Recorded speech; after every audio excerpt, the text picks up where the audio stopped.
നിയമാവർത്തനം 29 അധ്യായം 9 വാക്യം. പഠിക്കുവാൻ, ഓർക്കുവാൻ, മനസ്സിലാക്കുവാൻ എളുപ്പമാണ്. ഈ വചനം വായിക്കുന്നതിന് മുമ്പ് ഒരു വാക്ക് പറയട്ടെ. പലരും പറയും, എന്തിനാ വചനം കേൾക്കുന്നത്, എന്തിനാ ഇങ്ങനെ പ്രാർത്ഥിക്കുന്നത്, ഇങ്ങനെ പ്രാർത്ഥിച്ചിട്ടാ ഒന്നും ശരിയാകാത്ത. ഇങ്ങനെ പല വിമർശനങ്ങളും പല കാര്യങ്ങളും കേട്ടവരും മടുത്തവരും ഒക്കെ ഉണ്ട്. ഒരാളെന്നോട് പറഞ്ഞു, ഞാൻ എൻ്റെ വീട്ടിലുള്ള എല്ലാവരെയും പേടിച്ചാണ് കേൾക്കുന്നത്. ആരെങ്കിലും വചനം കേൾക്കുന്ന ഒച്ച കേട്ടാൽ എന്നെ വഴക്കു പറയും, ചീത്ത പറയും. അതുകൊണ്ട് ഞാൻ അങ്ങ് അടുക്കളയുടെ അപ്പുറത്ത് മാറിപ്പോയിരുന്നൊക്കെയാണ് ഇത് കേൾക്കുന്നത്. എനിക്ക് പേടിയാണ് എൻ്റെ വീട്ടിലുള്ളവരെ. നിങ്ങളിലൂടെ ആ വീട് അനുഗ്രഹിക്കപ്പെടും കേട്ടോ. നിങ്ങളിലൂടെ ദൈവം ആ കുടുംബത്തെ വിശുദ്ധീകരിക്കും കേട്ടോ.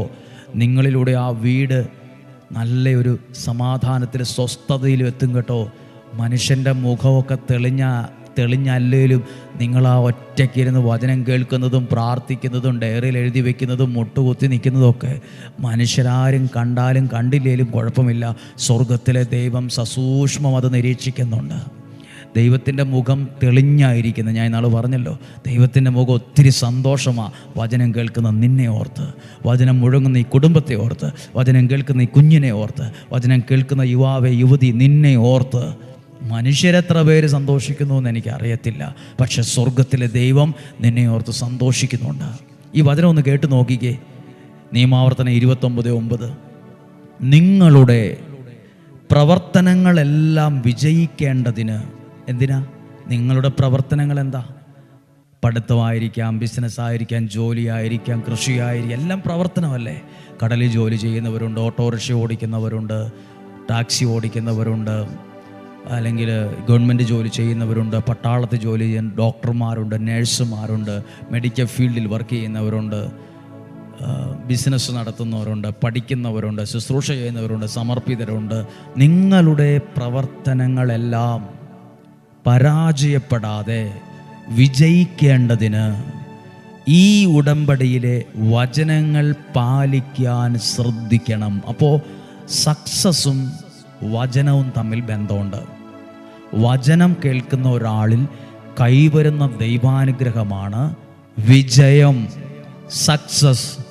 എല്ലാവർക്കും വിജയം വേണം. അത് എങ്ങനെ കിട്ടുമെന്നോർത്ത് പരക്കം മാഞ്ഞ് നടക്കുക. ബൈബിൾ കൃത്യമായും വ്യക്തമായും പറയുക, നിങ്ങളുടെ പ്രവർത്തനങ്ങൾ വിജയിക്കണോ. അല്ല എങ്ങനെയാലും പോയാൽ മതി, എനിക്ക് എവിടെ എത്തണമെന്ന് ആഗ്രഹമൊന്നുമില്ല, തട്ടിമുട്ടി ഇങ്ങനെ പോയാൽ മതി. അങ്ങനെയുള്ളവർക്കിത് ബാധകമല്ല. അങ്ങനെയുള്ളവർ സീരിയസ് ആയിട്ട് എടുക്കണമെന്നില്ല. പക്ഷെ എനിക്ക് വിജയിക്കണം, എനിക്ക് നന്നായിട്ട് വരണം, എനിക്ക് ഉയരണം, എനിക്ക് രക്ഷപ്പെടണം, വിജയിക്കണോ, ഒരു സക്സസ് വേണോ. ഈ പുസ്തകത്തിനകത്തെ വചനങ്ങൾ കേൾക്കാനും അത് വിശ്വസിക്കാനും അത് സ്വീകരിക്കാനും അത് പാലിക്കാനും ശ്രദ്ധിക്കണം. അത് വെരി സീരിയസ് ആയിട്ടാണ് പറഞ്ഞിരിക്കുന്നത്. ഒരു പാഴ്വാക്കായിട്ട് പറഞ്ഞൊരു വാക്കല്ല. ഇത് ദൈവം നിനക്ക് തന്ന ഉറപ്പാണ്. ഇതെനിക്ക് ദൈവം തന്ന വാഗ്ദത്ത പ്രകാരമുള്ള ഉറപ്പാണ്. ഇത് വേദപുസ്തകത്തിലെ വാക്കാണ്, ബൈബിളിലെ ദൈവത്തിൻ്റെ സ്വരമാണ്. ജീവിക്കുന്ന ദൈവം പറയുക, നിന്റെ പ്രവർത്തനങ്ങൾ ഇന്ന പോലെ ചെയ്താൽ വിജയിക്കുമെന്ന്. ഇല്ലെങ്കിലോ മൂക്കുകാർ ഉള്ള പശുവിനെ മരത്തെ കെട്ടിയ പോലെ എന്നും വട്ടം കറങ്ങിക്കൊണ്ടിരിക്കും. എട്ടുകാലി വലയിൽ വീണ പ്രാണി പോലെ രക്ഷപ്പെടാൻ ആഗ്രഹമുണ്ട്, കയ്യും കാലും ഇട്ട് അടിക്കുന്നൊക്കെ ഉണ്ട്, പക്ഷെ പുറത്ത് കിടക്കത്തില്ല. ആ എട്ടുകാലി വലയിലെ പശയിൽ ഒട്ടിയിരിക്കും ആ പ്രാണി. ഇതുപോലെ ചില പ്രശ്നങ്ങളിൽ നീ ഒട്ടിപ്പോകും, പുറത്ത് കിടക്കാൻ പറ്റാതാകും. ചില പ്രതിസന്ധികളിൽ കുടുങ്ങിപ്പോകും, അതിൽ നിന്ന് പുറത്തു കിടക്കാൻ പറ്റത്തില്ല. വെള്ളത്തിൻ്റെ ഒഴുക്കിൻ്റെ ഇടയിൽ രൂപപ്പെടുന്ന ചുഴികളുണ്ട്. അതിൽ പെട്ടുപോയാൽ കയ്യും കാലും ഇട്ട് അടിച്ചാലും കയറി വരാൻ പറ്റത്തില്ല. എപ്പോഴും 10 മിനിറ്റ് കയ്യും കാലും ഇട്ട് അടിക്കുമ്പോഴും കിടന്നിടത്ത് തന്നെയാണ് വീണ്ടും കിടക്കുന്നത്. പുറകോട്ട് പോവുക, ചുഴിയിലേക്ക് പോവുക. ഇതുപോലെ പല ജീവിതങ്ങളും വിജയിക്കുന്നില്ല. ചുഴിയിൽപ്പെട്ടതുപോലെ, എട്ടുകാലി വലയിൽ വീണ പ്രാണി പോലെ ആ പ്രശ്നത്തിൽ ഒട്ടിക്കിടക്കുക. അതിൽ നിന്ന് ഒരു സ്റ്റെപ്പ് പുറത്തു കിടക്കാൻ പറ്റുന്നില്ല. എന്നാൽ ദൈവത്തിൻ്റെ വചനം കേൾക്കുന്ന പ്രിയരോട് ദൈവവചനം പറയുക. എന്താ പറഞ്ഞെന്നറിയാമോ? നിൻ്റെ പ്രവർത്തനങ്ങൾ വിജയിക്കും, നിൻ്റെ പ്രവർത്തനങ്ങൾ വിജയിക്കും. ഡെയിലി ബ്ലെസ്സിങ്ങിലൂടെ വചനം കേൾക്കുന്നവരോട് ദൈവം സംസാരിക്കുക. നിൻ്റെ പ്രവർത്തനങ്ങൾ വിജയിക്കും, നിൻ്റെ വിദ്യാഭ്യാസം വിജയിക്കും, നിൻ്റെ ബിസിനസ് വിജയിക്കും, നിൻ്റെ ഇടപാടുകൾ വിജയിക്കും. നീ സാമ്പത്തികമായി അനുഗ്രഹിക്കപ്പെടും, നിൻ്റെ കുടുംബം അനുഗ്രഹമാകും, നിൻ്റെ ആരോഗ്യം അനുഗ്രഹമാകും.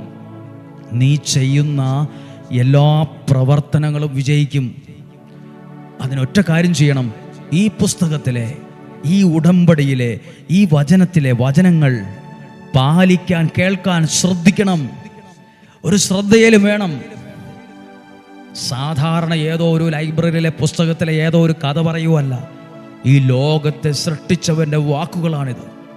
ദൈവത്തിൻ്റെ വാക്കുകൾ പ്രസംഗിക്കുമ്പോൾ അത് ശ്രദ്ധയോടെ കേൾക്കുന്നവനെ ദൈവം വിജയിപ്പിക്കാൻ തുടങ്ങും. അത് അവൻ്റെ കുടുംബത്തിനകത്ത് വിജയം വരും. കുറേ പേര് ഈ വചനം സ്വീകരിച്ച് അനുഗ്രഹിക്കപ്പെട്ട് വരുമ്പോൾ അസൂയ മൂത്ത്, കുശുമ്പ് മൂത്ത് ഇങ്ങനെ കാണുന്നൊക്കെ വിളിച്ചു പറഞ്ഞുകൊണ്ട് നടക്കും. അസൂയപ്പെട്ടിട്ട് കാര്യമില്ല, കുശുമ്പുണ്ടായിട്ട് കാര്യമില്ല.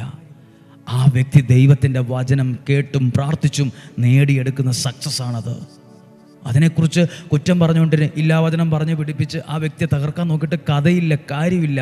കാരണം ആ വ്യക്തി ഇത് എനിക്കും നിങ്ങൾക്കും പറ്റുന്നതാ. ആവശ്യമില്ലാത്ത അസൂയയും ആവശ്യമില്ലാത്ത കുശുമ്പും അതൊന്നും ഗുണമാകത്തില്ല. എന്നാൽ ദൈവത്തിൻ്റെ വചനം വിശ്വസിച്ച് സ്വീകരിക്കാൻ പറ്റുമോ? അത് ശ്രദ്ധിക്കാൻ പറ്റുമോ? എഴുതി വയ്ക്കാൻ പറ്റുമോ? എങ്ങനെയൊക്കെ നിനക്ക് പ്രാർത്ഥിക്കാൻ പറ്റും? എങ്ങനെയൊക്കെ അത് പാലിക്കാൻ പറ്റും? നീ സക്സസ് ആകും. നിൻ്റെ പ്രവർത്തനങ്ങൾ വിജയിക്കും. നിൻ്റെ കുടുംബ ജീവിതം വിജയിക്കും. നിൻ്റെ മക്കളെ വിജയത്തോടെ മുന്നോട്ട് നയിക്കാൻ മാതാപിതാക്കൾ എന്ന നിലയിൽ നിനക്ക് പറ്റും. ശുശ്രൂഷകൻ എന്ന നിലയിൽ ഈ ഇടവകയെ അനുഗ്രഹമായി നയിക്കാൻ നിനക്ക് പറ്റും. ഈ സമർപ്പിതരെന്ന നിലയിൽ നിനക്ക് പറ്റും. ഒരു വൈദികൻ എന്ന നിലയിൽ നിനക്ക് പറ്റും. ഒരു ശുശ്രൂഷകൻ എന്ന നിലയിൽ നിനക്ക് പറ്റും. ഒരു ബ്രദർ എന്ന നിലയിൽ നിനക്ക് പറ്റും. പക്ഷേ ഈ വചനങ്ങൾ വേണം. അല്ലാതെ നമ്മൾ വട്ടം കറങ്ങത്തേ ഉള്ളൂ. അല്ലാതെ ഒരു പടി ആഗ്രഹിക്കും, പക്ഷേ ഉദ്ദേശിച്ച സ്ഥലത്ത് എത്തത്തില്ല.